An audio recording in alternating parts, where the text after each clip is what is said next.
Hey everyone, welcome to my channel Rai's বাংওয়াল and it's me Rai. তো আজকে আমি যাচ্ছিলাম ফ্রিজ দেখতে। আমাদের পুরোনো ফ্রিজটা চেঞ্জ করে একটা নতুন ফ্রিজ আনা হবে। অ্যান্ড আমার সাথে আমার দিদিও যাচ্ছিলো। আর এই যে সাহেব দাদার গাড়ি চলে এসেছে আমাদের পিক আপ করার জন্য। আর গাড়িতে বসতে না বসতেই ড্রাই ফ্রুটস নিয়ে আমি বসে পড়েছি। আমার ড্রাই ফ্রুটস খেতে খুব ভালো লাগে, তার সাথে আমার দিদিরও খুব ভালো লাগে। আর এই যে সাহেব দাদা, এই মুহূর্তে সাহেব দাদা খুব ফানি ফানি কথা বলছিল, আমার তো খুব হাসি পাচ্ছিল। অ্যান্ড নাও আমাদের যাত্রা স্টার্ট। এই যে দেখতে পাচ্ছি এই লাল মন্দিরটা, এটা একটা কালীমার মন্দির আমাদের এখানে। অ্যান্ড আমরা দুপুর টাইমে বেরিয়েছিলাম। অ্যান্ড আমাদের সঙ্গে মাঝখানের দিকে জয়েন করেছিল আদিদা। আর তখন খুব গরম ছিল, তাই সবার জন্য মাজা নিয়ে এসেছিলো। আর এই মাজাটা খেতে খেতে যাওয়ার একটা মজাই আলাদা লাগছিল।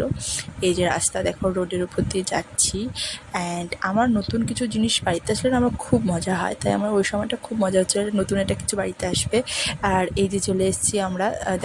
ফ্রিজ দেখা কমপ্লিট আমাদের। আমরা কয়েকটা ডকুমেন্টসের জন্য ওয়েট করছিলাম। আর আমরা বুঝছিলাম এটা টিভি শোরুমের সামনে, দেখো কত টিভি এখানে। দেন আমরা পেট পুজোর জন্য চলে গেছিলাম আমিনিয়াতে। সেখানে আমরা কয়েকটা স্ন্যাক্স অর্ডার দিয়েছিলাম। বেশ তখন সন্ধ্যা হয়ে গেছিলো, তাই স্ন্যাক্স খাওয়ার ইচ্ছা হচ্ছিলো। আর ভেতরে অনেক লোক বসে খাচ্ছিল।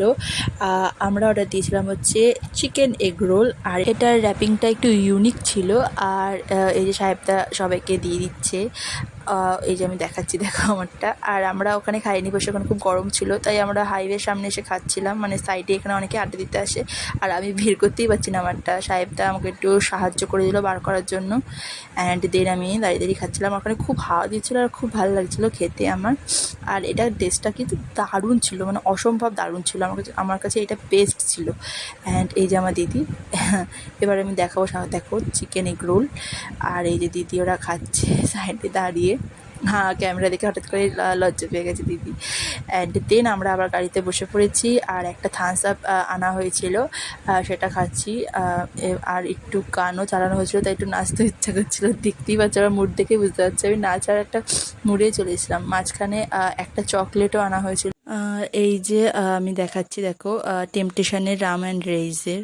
অ্যান্ড দের আমরা জোশে একদম ফুল জোশে ডান্স শুরু করে দিই। দেখো এখানে আদিদা নাচছে, সাহেবদা গাড়ি চালাতে নাচছে। এটা দেখে খুব হাসি পেয়েছিল আমার। অ্যান্ড দেন দিদিও নাচছে। এখানে গানটা শোনানো যাবে না, তাহলে কপি ক্লেম লাগিয়ে দেবে। বাট আমরা ফুল মাস্তি করছিলাম। অ্যান্ড আজকের দিনটা মোটামুটি ভালোই গেছিলো খুবই। এই যে আমিও এরপর নেক্সট দিন আমাদের বাড়িতে ফ্রিজটা ডেলিভারি হয়ে গেছে। এই যে এই ফ্রিজটা আমরা এনেছিলাম।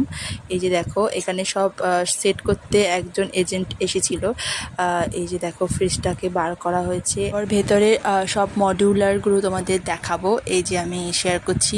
আর অলমোস্ট রাখা শুরুও হয়ে গেছে আমাদের এখানে। এই যে বোতল আর যা যা থাকে মার সব জিনিসপত্র রয়েছে। অ্যান্ড এখানে এরকম ছিল। আর এটা ছিল হচ্ছে চিলারের ডিপটা, আর ওখানে চকলেটগুলো রেখেছিলাম। অ্যান্ড এবার দেখাবো উপরে ডিপ ফ্রিজ। ওর সেমই থাকে, বাট আমার নতুন ফ্রিজ, তাই বলে ভাবলাম একটু খুলেই দেখিয়ে দিই তোমাদের। এই যে আর নতুন ফ্রিজে এটা বেস্ট লেগেছে আমার। এখানে বরফটা ঘুরিয়ে বাকেটের মধ্যে ফেলে দেন ইউজ করতে হয়। আর এই যে এখানে সবজির বাকেট, দেখো এখানে আলু রেখেছিল মা। ভিডিওটা ভালো লাগলে like, share and subscribe my channel. Thank you all.